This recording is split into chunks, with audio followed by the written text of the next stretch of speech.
So set SQL settle நம்ம என்ன பண்ண போகிறோம் அப்படின்னா ஒரு மினிமம் 2 இல்லை 3 டேபிளை கம்பைன் பண்ண போகிறோம்.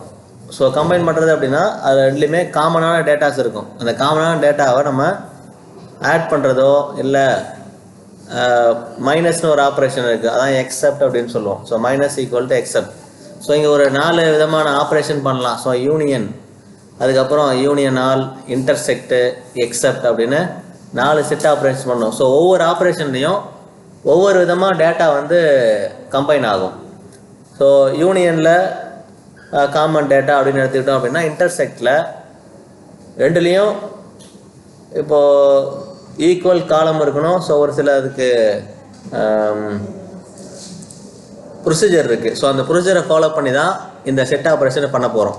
ஸோ அந்த ப்ரொசீஜர் என்ன அப்படின்னு பார்த்தீங்கன்னா, ஸோ யூனியனை பொறுத்த வரைக்கும் டூப்ளிகேட்டெல்லாம் ரிமூவ் பண்ணிவிட்டு அதில் 2 டேபிள் எடுத்துக்கிறோம். இப்போ நான் ஆக்சுவலாக 2 டேபிள் தான் எடுக்க போகிறோம். 2 டேபிளில் இருக்கிற டூப்ளிகேட்டை ரிமூவ் பண்ணிவிடும். இப்போ எக்ஸாம்பிளுக்கு ரவி அப்படிங்கிற data first table second table இருக்குது அப்படின்னா அந்த ரவிங்கிற டேட்டா இருக்காது.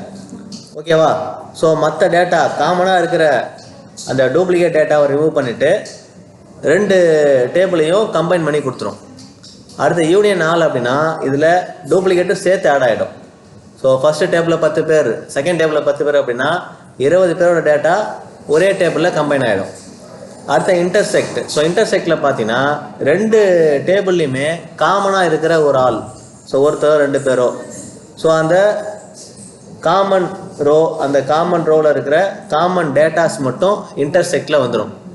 அடுத்த எக்ஸப்ட் பார்த்தீங்கன்னா, ஸோ இதில் உங்களுக்கு ஃபஸ்ட்டு கொரி அப்படின்னா ஃபஸ்ட்டு டேபிளில் இருக்கிற டேட்டாவை ரிமூவ் பண்ணிவிட்டு செகண்டில் இருக்கிறத மட்டும் கொடுத்துரும். ஓகேவா? ஸோ இதுக்கு வந்து மைனஸ் இன்னொரு பேர் இருக்குது. ஸோ எக்ஸப்ட்டுக்கு மைனஸ். இப்போ ஏவை மைனஸ் பண்ணி பியில் உள்ளதை மட்டும் கொடுக்கும். ஓகேவா? ஸோ இப்போ ஒவ்வொன்றையும் நம்ம ஒரு ஆப்ரேஷன் நம்ம ஒரு கொடுத்துருக்கோம், ஆல்ரெடி ஒரு கொரி கொடுத்துருக்கோம். ஸோ அந்த கொரி எக்ஸிக்யூட் பண்ணி பார்த்துடலாம். ஸோ இதை நம்ம செட் ஆப்ரேஷன் பண்ணணும் அப்படின்னா இந்த 4 ரூல்ஸை வந்து ஃபாலோ பண்ணணும். ஸோ நம்ம வச்சிருக்கிற அந்த டேபிள் எந்த மாதிரியான டேபிளாக இருக்கணும், அந்த டேபிளோட ஸ்ட்ரக்சர் எப்படி இருக்கணுங்கிறது தான் இங்கே கொடுத்துருக்கோம். ஸோ ஃபஸ்ட்டு பார்த்தீங்கன்னா same number of column. So A டேபிள்லையும் பி டேபிள்லையும் 4 காலம் ஏ டேபிள் இருந்ததுன்னா பி டேபிள்லையும் அதே 4 காலம் தான் இருக்கணும். ஸோ காலமோட சைஸ் வந்து மாறக்கூடாது. அடுத்தது 2 டேபிளில் இருக்கிற ஒவ்வொரு காலமோட டேட்டா டைப்பு மாறக்கூடாது. இப்போ ஏ காலமில் இன்டிஜர், வேர் கேர் அப்படின்னு 2 டேட்டா டைப் இருக்குன்னா பி டேபிள்லையும் இன்டிஜர், வேர் கேர் அப்படி தான் இருக்கணும். ஓகேவா? ஸோ அந்த காலமோட டேட்டா டைப் மாறக்கூடாது, காலமோட சைஸும் மாறக்கூடாது, டேட்டா டைப்பும் மாறக்கூடாது. அதே மாதிரி சேம் நேம். ஸோ நீங்கள் 2 டேபிள்லேயும் காலம் நேம் சேமாக இருக்குன்னு அவசியம் இல்லை. காலம் நேம் பிரச்சனை இல்லை, ஆனால் காலமோட சைஸும் அதனுடைய டேட்டா டைப்பும் காமனாக இருக்கணும். அதே மாதிரி நம்ம இங்கே யூஸ் பண்ணும்போது order by clause. So order பைனா நம்ம அதை அரேஞ்ச் பண்ணுறது. ஸோ நம்ம அசெண்டிங்லேயோ டிசெண்டிங்லேயோ அரேஞ்ச் பண்ணுறதுக்கு ஆர்டர் பை கிளாஸ் யூஸ் பண்ணுவோம். ஏன்னா நம்ம 2யும் கம்பைன் பண்ண போகிறோம். கம்பைன் பண்ணும்போது ஆல்ஃபபெட்டிக்கல் ஆர்டரில் அங்கே அரேஞ்ச் ஆகும். ஸோ அப்படி அரேஞ்ச் ஆகும்போது நம்ம இங்கே செட் ஆப்ரேஷன் பண்ணுறோம் அப்படின்னா அந்த ஆர்டர் பை கிளாஸு கடைசியாக, ஸோ அந்த செட் ஆப்ரேஷனுக்கான யூனியன் ஆல் கொடுத்ததுக்கப்புறம் இந்த ஆர்டர் பை அப்படிங்கிற கிளாஸை ஆட் பண்ணுவோம். ஸோ இந்த ப்ரொசீஜரை ஃபாலோ பண்ணி தான் நீங்கள் SQL ஸ்டேட்மெண்ட்டை க்ரியேட் பண்ணணும். ஓகேவா? ஸோ யூனியன் நான் சிம்பிளாகவே சொல்லிட்டேன். ஸோ இதை போய் டீப்பாக பார்க்க வேண்டிய அவசியம் இல்லை. ஸோ யூனியனை பொறுத்த வரைக்கும் டூப்ளிகேட் ரோவை அலோவ் பண்ணாது. ஓகேவா? ஸோ ரெண்டுலேயுமே காமனாக இருக்க டேட்டா விட்டுட்டு மற்ற டேட்டா மட்டும் கம்பைன் பண்ணி கொடுத்துரும். ஸோ அடுத்தது, ஸோ ஒவ்வொன்றுக்கும் நம்ம ஒவ்வொரு தனித்தனி டேபிள் க்ரியேட் பண்ண போகிறதில்ல, ஒரே டேபிளில் எல்லா எக்ஸசைஸையும் முடிச்சிடுறோம். ஓகேவா? ஸோ யூனியன் நாளில் பார்த்தீங்கன்னா அந்த டூப்ளிகேட்டை ரிமூவ் பண்ணிவிட்டு காமன் டேட்டா மட்டும் உங்களுக்கு கொடுத்துரும். அதாவது யூனிக்காக உள்ள டேட்டா மட்டும் கொடுத்துட்டோம். ஓகேவா? இன்டர்செக்டில் பார்த்தீங்கன்னா காமன் ரோவை ரிமூவ் பண்ணிவிட்டு இப்போ காமன் ரோனா ஒரே மாதிரியான டேட்டா, 2 டேபிளில் ஒரே மாதிரி டேட்டா ரிமூவ் பண்ணிவிட்டு மீதி டேட்டா கொடுத்துரும். ஸோ இதுலேயும் பார்த்தீங்கன்னா அந்த ரூல்ஸை ஃபாலோ பண்ணணும். காலமோட டைப்பு, டேட்டா டைப்பு, ஸோ ரெண்டுமே சேமாக இருக்கணும். அடுத்து எக்ஸப்ட் பார்த்தீங்கன்னா இதில் 2 ஸ்டேட்மெண்ட் யூஸ் பண்ணுவோம். ஸோ எக்ஸாம்பிளுக்கு இங்கே பாருங்கள், செலக்ட் காலம். ஸோ சேம் எல்லாத்துக்கும் ஒரே விதமான ஸ்டேட்மெண்ட் தான் யூஸ் பண்ண போகிறோம்.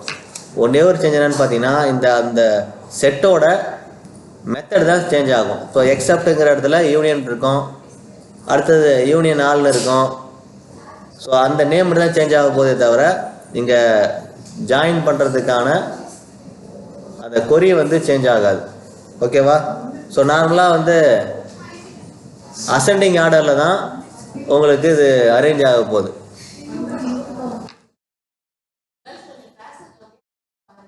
ஸோ கவனிங்க. ஸோ இப்போ நம்ம ஆல்ரெடி இதெல்லாம் நீங்கள் கேள்விப்பட்டிருப்பீங்க. யூனியன் நம்ம வென் டயக்ராம்லாம் பார்த்துருப்பீங்க இல்லையா?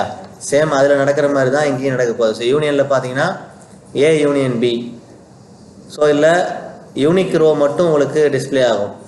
அடுத்தது யூனியன் ஆல்னா எல்லா ரோ டூப்ளிகேட்டும் சேர்த்து ஆட் ஆகிடும். ஸோ 10 டேட்டா ஏல 10 டேட்டா பில்னா 20 டேட்டாவும் வந்துடும் உங்களுக்கு. இதில் ஏ இன்டர்செக்ட் பி. ஸோ இன்டர்செக்டில் பார்த்தீங்கன்னா உங்களுக்கு காமனாக இருக்கிறது மட்டும், ரெண்டுலேயுமே காமனாக இருக்கிற வேல்யூஸ் மட்டும் அவுட்புட்டில் வரும்.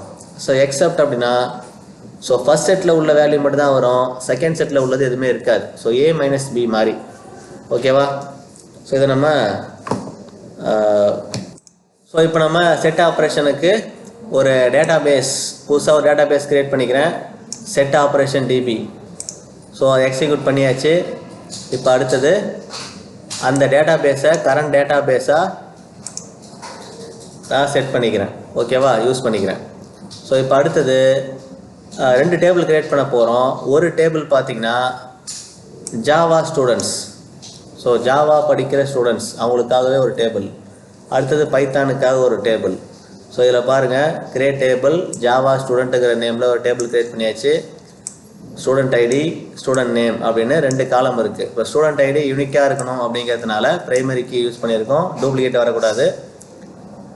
அதே மாதிரி இதில் நல் வேல்யூஸ் அலோவ் பண்ணக்கூடாது. ஸ்டூடெண்ட் ஐடி இன்டிஜராக வச்சாச்சு. ஸ்டூடெண்ட் நேமை வேர் கேரில் கொடுத்துட்டோம். ஸோ இதை எக்ஸிக்யூட் பண்ணுறேன், எக்ஸிக்யூட் ஆகிடும். ஓகேவா? ஸோ இந்த டேபிளோட நேம் ஜாவா ஸ்டூடெண்ட்ஸ். ஸோ இப்போ அடுத்தது பைத்தன் ஸ்டூடெண்ட்ஸ் அப்படின்னு அடுத்து ஒரு டேபிளை க்ரியேட் பண்ணுறோம். சேம் அதுலேயும் ஸ்டூடெண்ட் ஐடி, ஸ்டூடெண்ட் நேம்.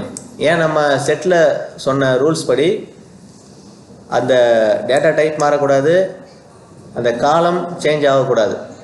ஓகேவா? ஸோ இங்கேயும் ஸ்டூடெண்ட் ஐடி, இங்கே ஸ்டூடெண்ட் நேம். ஸோ அந்த காலம் நேம் கூட இங்கே சேஞ்ச் பண்ணல, டேபிள் நேம் மட்டும் சேஞ்ச் பண்ணியிருக்கோம். ஸோ மற்றபடி அதில் க்ரியேட் பண்ணியிருக்கிற டேபிள் சேம் டைப்பு. ஸோ இதையும் எக்ஸிக்யூட் பண்ணியாச்சு. இப்போ அடுத்தது ஒவ்வொரு டேபிள்லையும் டேட்டாவை இன்சர்ட் பண்ணுறோம். ஸோ ஃபஸ்ட்டு டேபிளில் பார்த்தீங்கன்னா Java table. So Java student அப்படிங்கிற டேபிளில் ஒரு 5 டேட்டா இன்சர்ட் பண்ணுறோம். ஸோ இன்சர்ட் ஆகிடுச்சு. ஸோ இன்சர்ட் ஆகிட்டான்னு செக் பண்ணுறதுக்கு நம்ம செலக்ட் ஃப்ரம் கொரி போட்டு செக் பண்ணிக்கலாம். ஓகேவா? ஸோ நமக்கு கரெக்டாக தான் வந்திருக்குங்கிறதுனால நான் செக் பண்ணல. ஸோ இப்போ 2வது டேபிள் பைத்தன் ஸ்டூடெண்ட்ஸுங்கிற டேபிளை எக்ஸிக்யூட் பண்ணுறோம். ஸோ இதில் ஒரு 7 டேட்டா இருக்குது.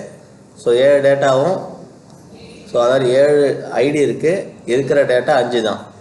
ஓகேவா? ஸோ இதையும் எக்ஸிக்யூட் பண்ணியாச்சு. இப்போ அடுத்தது ஒவ்வொரு செட் ஆப்ரேஷனாக நம்ம எக்ஸிக்யூட் பண்ண போகிறோம். So first union. So union ஆப்ரேஷனில் நமக்கு என்ன வரணும் அப்படின்னா டூப்ளிகேட் வரக்கூடாது, நமக்கு யூனிக் வேல்யூ மட்டும்தான் அங்கே இருக்கணும். ஸோ யூனியனில் ஸோ இப்போ நம்ம select student name from Java students.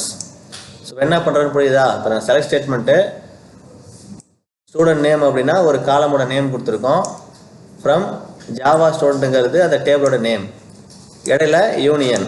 So Java ஸ்டூடெண்ட்டுக்கும் பைத்தானுக்கு இடையில உள்ள அந்த டேபிளில் தான் நம்ம யூனியன் பண்ண போகிறோம். ஸோ மறுபடியும் select student name.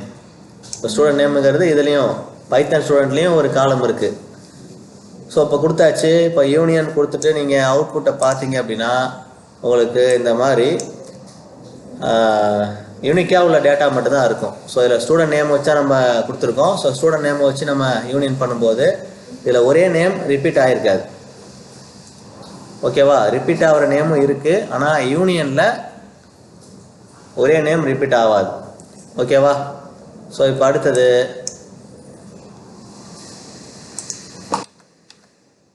Union all. So union ஆலில் பார்த்தீங்கன்னா இதில் டூப்ளிகேட் உங்களுக்கு வரும். ஸோ டூப்ளிகேட்டும் சேர்ந்து இதில் பார்த்தீங்கன்னா உங்களுக்கு 7 டேட்டா இருக்குது. இப்போ நம்ம யூனியன் ஆல் கொடுக்குறோம். சேம் சின்டாக்ஸு யூனியன் ஆல் இதை மட்டும் தான் மாற்றிருக்கோம். ஸோ இங்கே ஸ்டூடெண்ட் நேமுங்கிற காலம் நேம் கொடுத்தாச்சு, டேபிள் நேம் கொடுத்துட்டோம். இங்கேயும் வந்து காலம் நேம், இங்கே டேபிள் நேம் கொடுத்துட்டேன், யூனியன் ஆல் கொடுத்துருக்கேன். ஸோ இப்போ இதை எக்ஸிக்யூட் பண்ணும்போது இப்போ இதில் நமக்கு மொத்தம் 10 டேட்டா இருக்குது.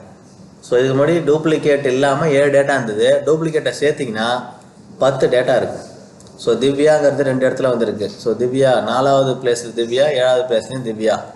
அதேமாதிரி சரண் 3, 6ல் சரண். ஸோ அப்போது எக்ஸ்ட்ரா அந்த டூப்ளிகேட் டேட்டாவும் சேர்ந்து இங்கே நமக்கு அவுட்புட்டில் கிடச்சிருக்கு யூனியன் ஆலில். ஸோ இப்போ அடுத்தது அவுட்புட் வருதா? ஸோ அடுத்தது இன்டர்செக்ட். ஸோ இன்டர்செக்டில் பார்த்தீங்கன்னா இப்போ காமனாக இருக்கிற ஸ்டூடெண்ட் மட்டும்தான் வருவாங்க. ஸோ காமனாக இருக்கிறதுனா 3 பேர் இருப்பாங்க. ஏன்னா மொத்தம் 10 டேட்டா, 7 டேட்டா வந்து யூனிக் டேட்டா, 3 டேட்டா மட்டும்தான் நமக்கு காமன் டேட்டா, அதாவது டூப்ளிகேட் டேட்டா இருக்கும். இப்போ நம்ம சேம் கொரி இன்டர்செக்டை மட்டும்தான் சேஞ்ச் பண்ணுறேன், மற்றபடி வேறு எந்த சேஞ்சஸும் நான் பண்ணலை. ஸோ இப்போ எக்ஸிக்யூட் பண்ணும்போது எனக்கு டூப்ளிகேட் டேட்டா மட்டும் வரும். இங்கே வந்துருச்சு. ஸோ மொத்தம் 10ல் 3 டேட்டா டூப்ளிகேட். ஓகேவா? ஸோ இப்போ அடுத்தது எக்ஸப்ட். எக்ஸப்ட் என்ன பண்ண போகிறோம்? நீங்கள் பாருங்கள், ஸ்டூடெண்ட் ஜாவாவில் இருக்கணும், பைத்தானில் இருக்கக்கூடாது.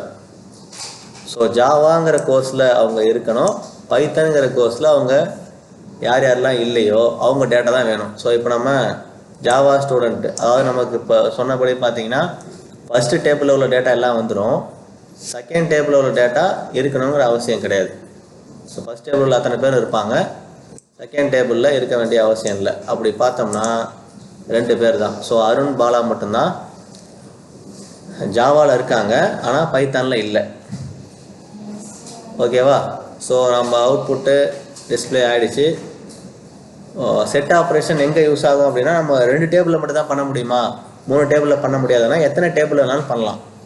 சேம் இதே மாதிரி நீங்கள் செலக்ட் கொரி கொடுத்துட்டு ஒவ்வொன்றுக்கும் கம்பேர் பண்ணுறதுக்கு எக்ஸப்ட், யூனியன் ஆல் கொடுத்தீங்கன்னா உங்களுக்கு அவுட்புட்டு வரும். ஓகேவா?